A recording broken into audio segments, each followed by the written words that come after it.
Hey everybody, thank you for joining me at Cycling Videos Online, your gateway to begin your indoor cycling adventures. My name is Paul, and today we have a fantastic ride planned for you. This ride begins in the beautiful town of Bodega Bay, Northern California. It's about 50 miles north of San Francisco, and we're going to hook up with a group and take an absolutely spectacular ride along North Highway 1 along the ocean until we get to the Russian River, and we're going to hang a right on the Russian River heading east towards Windsor. And it's just a gorgeous ride along that route. We're going to get beautiful views of the ocean, beautiful views of the river, beautiful views of the redwoods as we ride through them, and a couple of cool little towns as we go through these cool little towns. But I will warn you, this is a painful workout, and it's painful for a very specific reason. The ride leader of this particular ride, he ran a little group of racers called NorCal, and he brought some good strong cyclists with him, and I asked them to put me to work. And you know, I wanted to feel a little bit of pain, I wanted to suffer, and I was kind of having a bad few days there. For those of you who know my past, I won't go into too much detail on that one. But they did what I asked them to do. So we were pushing hard and working hard, and there's some pretty tough little sprints and tough catch-ups and tough lead-outs and you name it. It's just a hard, fast ride, but don't forget to enjoy the view because it's absolutely beautiful. Since this is a race-paced workout, I invited a guest host, Charlotte, and she'll be in the credits. You should Google her because back then she was just an up-and-coming junior, and now she is a pretty tough athlete and is making some pretty strong waves heading into the professional cycling market. So keep an eye out for her and have a listen to what she says. I'm sure if she watched this back now, she'd probably giggle at some of the things that she talked about, but it was a fun conversation. We talked a little bit about racing and racing strategies, but more importantly, because whether you're a racer or just somebody who's just trying to stay in shape and enjoys riding their bikes and wants to do something fun during the winter, race strategies kind of can pertain to everyday life and just get your head in the game and keep you motivated and keep you excited about the sport that you are engaged with. And like I've always said, you know, it's not about what your body looks like, it's about what your body can do. So your body's gonna do a good 2 hours of intense exercise, and we're gonna cover a lot of ground. So have a great time. We'll see you on the road. But the grapevines haven't blossomed yet. Yeah, it looks so cool. It's really neat. It's a beautiful place.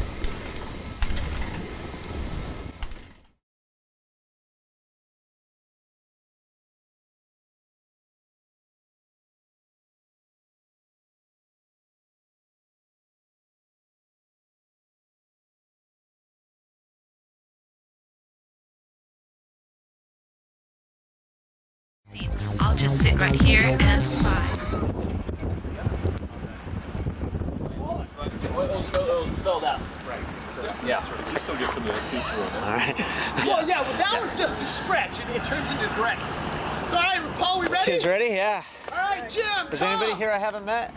Jim and Tom from Sonoma. Hey. Part of our group from town of Sonoma. Cool. Okay. We can tell you that once you turn that corner right there, it's gonna be a different world because we're protected from the wind right here. Yeah, I know. Oh, I've been watching the wind. I was driving. Yeah, it's gonna suck going up to. Yeah. We pretty much determined it's gonna suck till we stop. Well, I think we'll have a tailwind going down the river. No, we won't. You don't We'll think? have a crosswind. Oh, all right. Maybe. We're hoping the hills will do us some favors, but we'll see. I'll just sit on the back. You guys have fun. Yeah. You are listening to the default audio track, which contains instructional narrative. To turn off this audio track, simply press the audio button on your DVD remote, or if you have downloaded the video, you can choose different audio tracks under your audio menu settings. If you're watching this on demand, just sit back and enjoy the ride.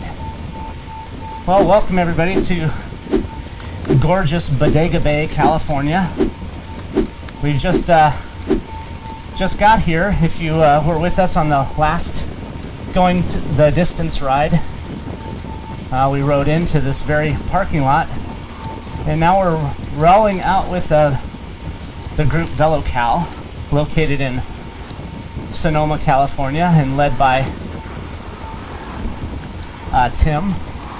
He's up front, and we're just hanging out in the back here. It's a windy day, and these guys are going to put us through the paces. So right now we're going to be warming up,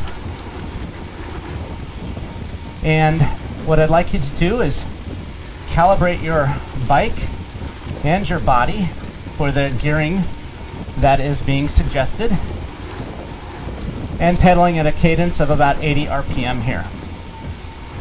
And we're just matching our heart rate with the cadence and the gear that is suggested.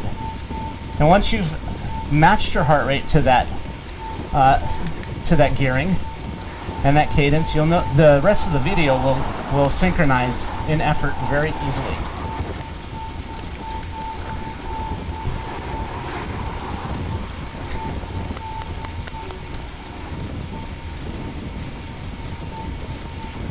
And pretty soon the dashboard will pop up, and that's when the real workout begins. So what we should be doing is warming up to about 80% of our maximum heart rate, and slowly adding resistance as specified.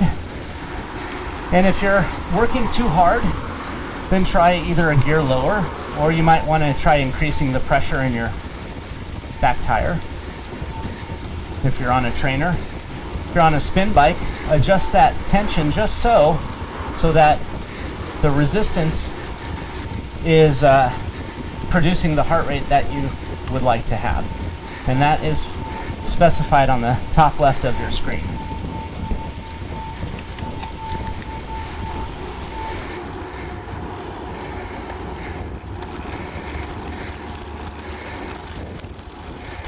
So while we're waiting, I'd like to introduce you to a friend of mine, Charlotte.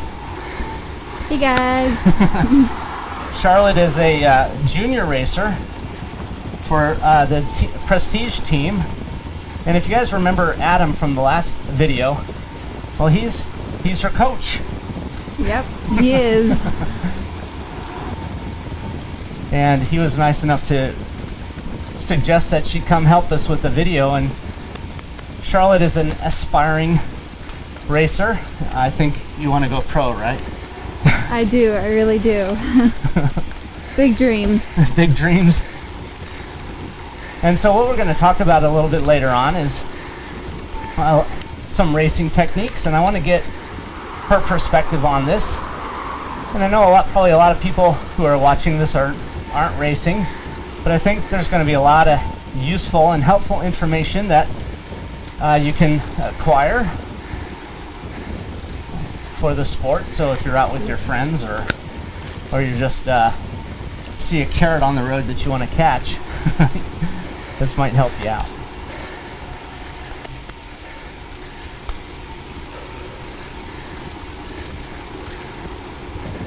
So let's just continue warming up here. The workout is going to start very soon. And let's start getting our heart rate. Make sure your heart rate is on pace with the specified, because you don't want to have to start out not being fully warmed up. So we should be about 75% of our max here.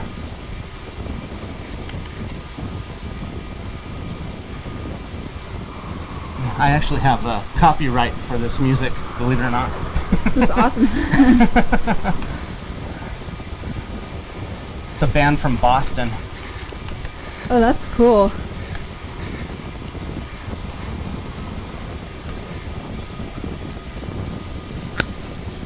So I showed up at the ride today with Team NorCal, And I think I said VeloCal before, right? Anyway, so, sorry, yeah. it's NorCal.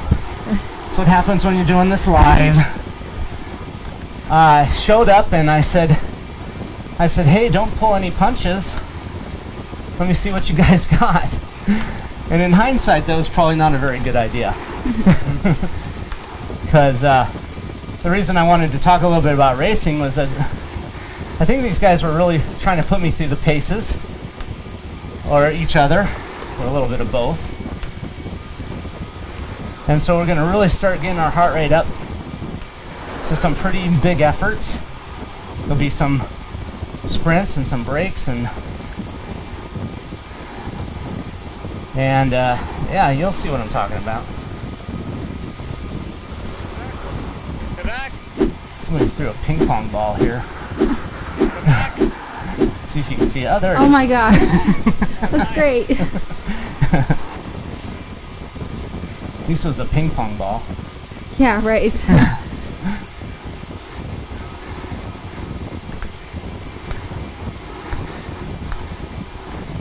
Oh, if he threw something out, I got it on video.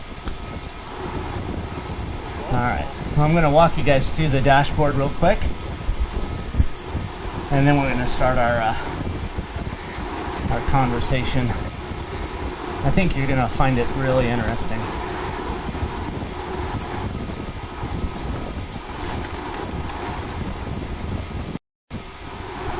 And here it comes. Get ready for it. Nice. There we go. Alright, so now starting in our easiest gear, let's go ahead and click up 2, 3, 4, 5 hardest, and then big ring up front. We should be pedaling at a cadence of about 85 RPM. Now we're moving 7, 8 for this climb. And back down to 7 as we're coming over the top. 6, 4, and small ring up front. Back. And 3, 2, 1 in the back. So on the right side of the screen is our gearing recommendation. And you can see it says a 42, or it says from the bottom up it says 1, 42, and 1. The very lowest number is our perceived resistance. So that's how hard it should feel like we're going.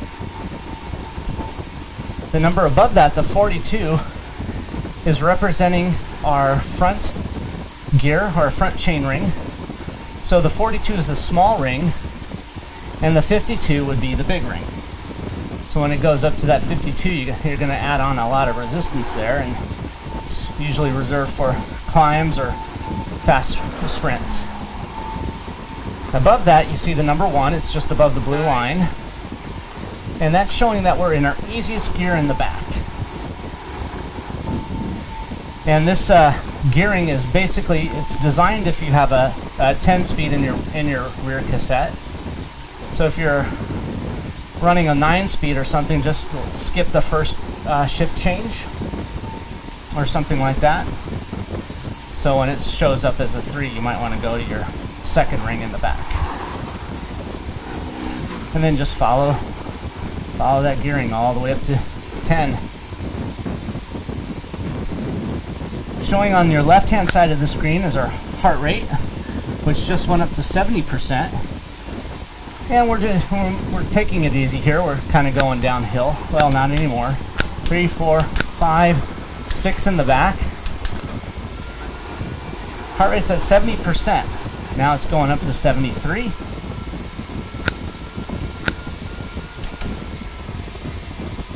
$75. Big ring up front. Heart rate's going to go up a little bit more. 7, 8, 9. Full 10 out of 10 in the back, so we should be in our hardest gear. You hear our trainers whining. Yep. Bringing it down as we're getting close to the top. Or these guys are just slowing up, one of the two. Now our heart rate should be up to 85% here. We're working for the top of this climb. And we're coming up over the top. 88% of max. We're really working here. Small ring up front.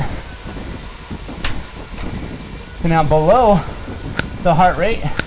You'll see in a white box, well, you won't see it now when it comes back. That white box, that's our cadence.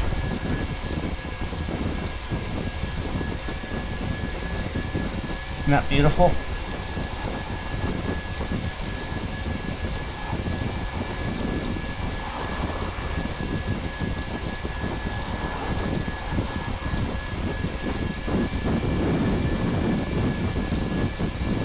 Alright, there it is. Bring that resistance up a click. And big ring up front. And now we're spinning it up to a cadence of 91 RPM. So get those legs moving. So about 90. Bringing the resistance down, we're coming over the top. Still have our cadence nice and high. We're staying on with this guy. Bringing that resistance up again as we're coming up the hill. 7 out of 10. 90 RPM. Heart rate's up to 90%.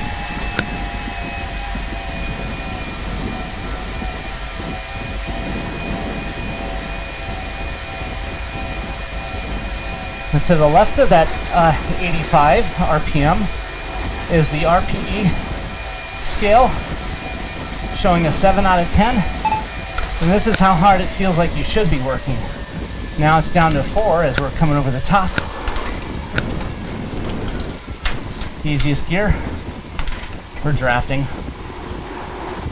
But pedaling fast, 120. Bringing that resistance up. 3, 4, 5, 6, 7. Good. Staying on that wheel. 8, 9, 10. Don't lose the wheel. Heart rate's up to 88%. Bringing that gearing back down. This is really challenging if you're on a spin bike. I understand. If you get on your bike and trainer, you can make those gear changes nice and quick.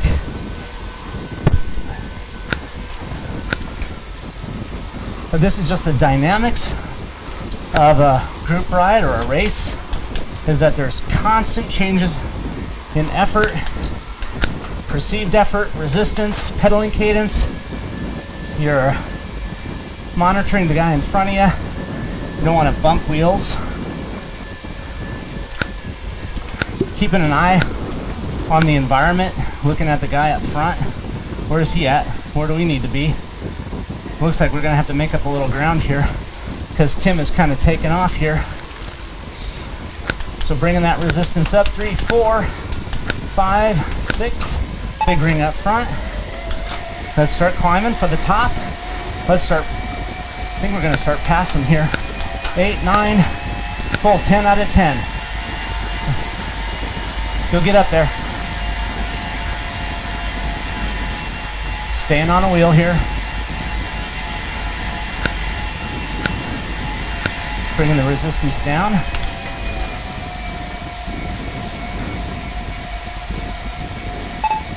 Small ring up front. Now Charlotte here has these crazy gears. Let her spin like a bat out of hell. Yeah, you're running like a really small front ring, aren't you? I am. It's like a 41. So it's definitely not a 52. No, it's not. It's very small. Yeah, her legs are just going crazy. You see her video. I think she's outpacing me here. Let's see what she's doing here. 102. And we're supposed to be coasting. This is what juniors do when they coast. You pedal? Yeah, because we don't have the gearing. So talk about your gearing. I mean, why do you guys have such weird... I mean, what gears do you have there? And why are they kind of weird? So on the rear cassette, I have a 14-28. I'm lucky to have the 28 for climbing. That allows me to go to an easy gear and be able to climb really easily. But for juniors, when going downhill, they don't really like us to have more gearing to be able to spin faster or go downhill faster. So they cut us off at 14 instead of like 11. so we lose some gears going downhill. So that's just to control your downhill speed? I think so, and a little bit is they don't want us hurting our knees as well. Okay. Is that an issue with young riders? I don't think so. I don't know exactly why they have the rule in place, but you know, you just gotta live with it. And I race with women, not junior women, so I have to learn how to really draft behind them when going downhill. Oh, I bet. So before we go into too much detail about racing, tell me a little bit. I mean, you know, nobody knows who you are. Tell me a little bit about you. Well, I started on the bike when I was probably, I'm guessing like 3 years old. Oh wow. But I was one of so those, that's when you learned. Yeah. Okay. I have a good picture of me, you know, when I'm little with the training wheels. But I loved experimenting with other things, so I joined the swim team for 7 years and swam, and also played the violin with the symphony in Colorado Springs. And I would like kind of levitate towards that, but then I would quit it. You know, I quit swimming and I moved to lacrosse in high school and middle school. But in middle school, that's when cycling sparked up again. And my dad, he was a triathlete, so he loved watching the Tour de France. Right. And so we watch it every year, and one year I was like, hey Dad, can I try the bike? And he's like, sure. So I got the old bike with the shifters on the down tube. Oh yeah, that's so old. And the strap. Yeah, so old. And the shifters were on the down tube, and I had the strapped pedals.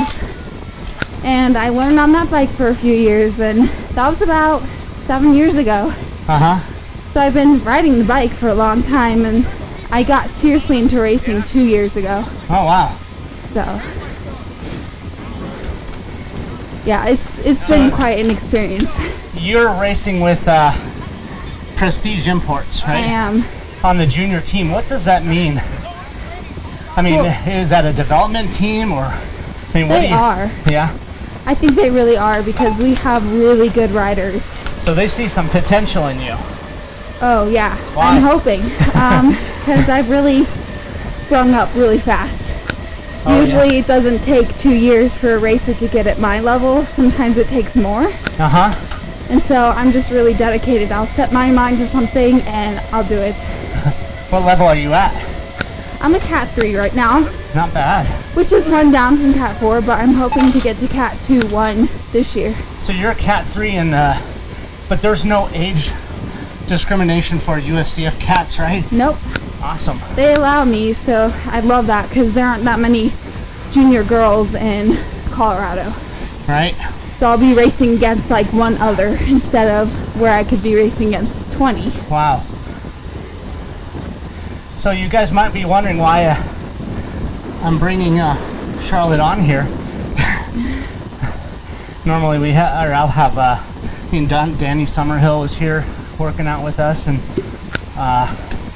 then Adam. But Adam had a lot of great things to say about Charlotte, and I respect his judgment. And what I thought it would be really cool. Okay, we're going uphill.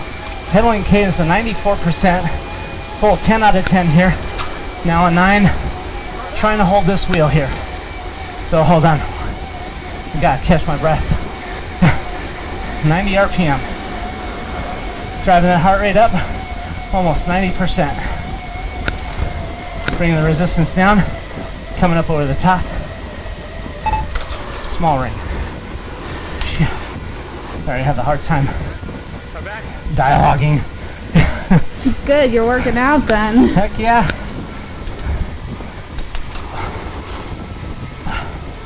And so anyway, my thoughts were is, you know, you got a up and coming racer who probably needs to put have a lot of tricks in her bag to keep up with the big girls. Yes. You know, the women who are more muscular, more experienced. And so having to use tactics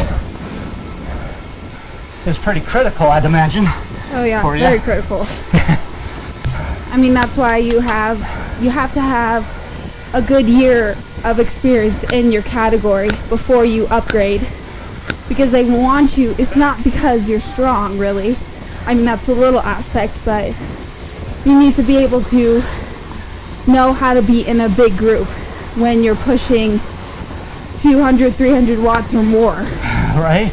And not crash and be finicky. Or lose your head. Yes. I imagine at that output you're getting a little dizzy. Yes, you have to definitely keep really aware of your surroundings, even if you're just riding out there. Right? Just keep it up here, staying in Tim's bubble, bringing the resistance up a bit. You can see in the top profile in the graphs there, we're right at the bottom of our big climb, so it gets a little tough here. So we gotta hang on to the wheel, carrying a bunch of camera equipment with us. So, I mean, I know a lot about strategizing because I need to make up for all my shortcomings. And kind of on the opposite end of the spectrum, I'm older. But I'm also riding a 40-pound bike. And I've used this excuse a lot, but I'm going to stick with it. Weight does really matter. My bike I had before this was 15 pounds. Oh, wow. This one's a sprinting bike, and it's 17 pounds, and I've definitely noticed there's a difference when going uphill. Right. Oh, yeah, you notice. But it's a really good sprinting bike, though. Yeah. Is that because of how it's geared, or stiffness, or what? Very stiff. A very stiff bike, and the Hard heavier it is, sometimes the better it helps you sprint. Right. Yes, for sure. It also gives you a sore butt bone. Right.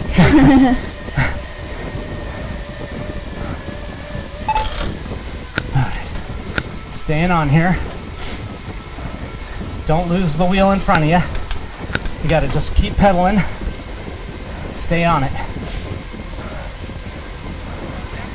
I think that's a good metaphor for just about anything in life. If you can get help from somebody, you take it. And these guys are both willing. Yes.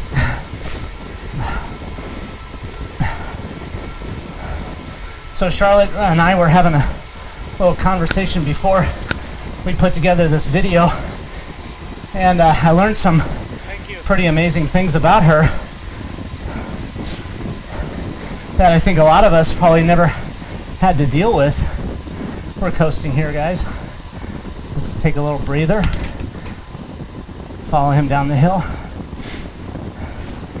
And you know, I applaud her bravery for talking about it. And so I wanted to ask you to go over it again, if that's okay. Oh yeah.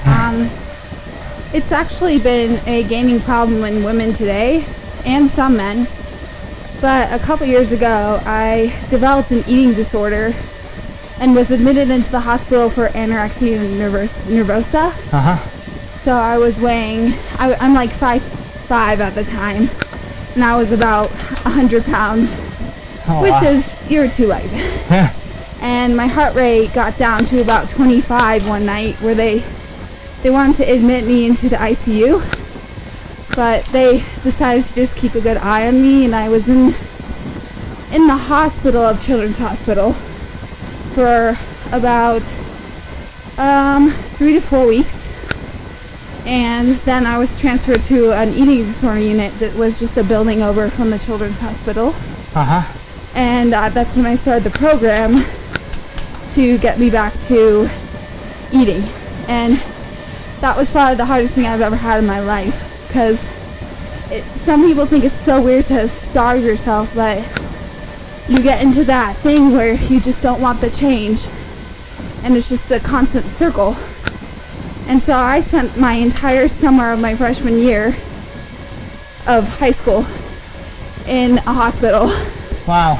And I saw no sun, maybe once a month or less. And this is when I started really cycling hard, and I wanted to get into racing. I did a couple races before with another club, and to just quit it right off the bat, because one of my dad and I's daughter and father thing is to do Elephant Rock Ride every year, because that's how I started. And about a week before Elephant Rock Ride was when I was admitted into the hospital, so it was really tough. But wow. I spent my entire summer in there, and I was told that I was most likely to never get on a bike again. And because a lot of cases of girls is they don't find their really good friends. You need to find good people. You need to be around people, which was the last thing I thought of. But I pulled out of it, and I had my relapses, but I found a really good nutritionist and therapist, and I realized cycling was more important than starving myself. And so I changed my entire life, and it really changed my thinking.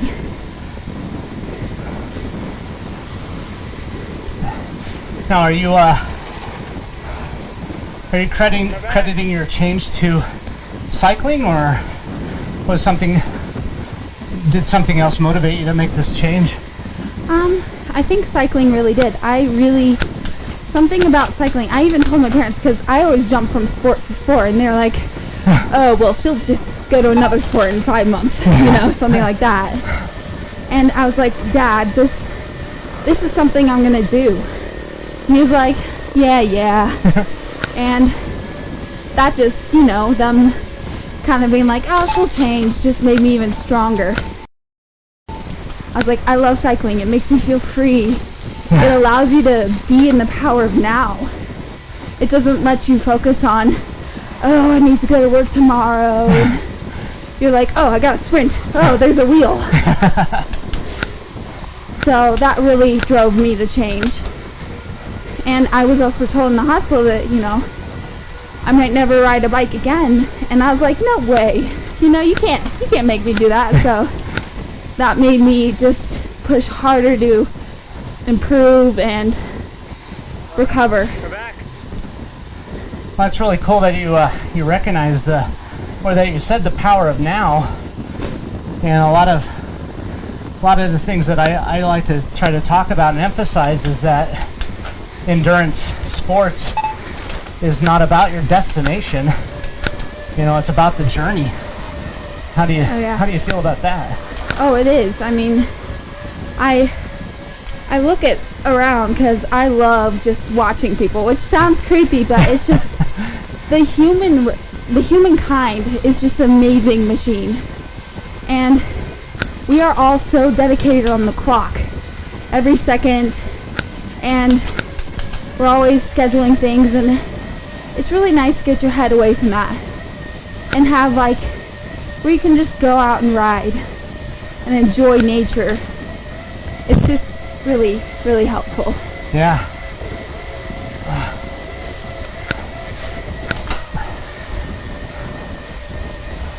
Okay, we're working here, guys. Keeping that cadence up nice and high, 90 RPM. Heart rate's at 91% for max. And Tim's gonna let us take the front here. This might be a good place to start talking about strategizing. Because I don't want the front. Oh, you gotta love the front. So right now our efforts are going to be a lot more consistent when I'm up front, except for the hills. But the power output the RPE value isn't going to spike a whole heck of a lot.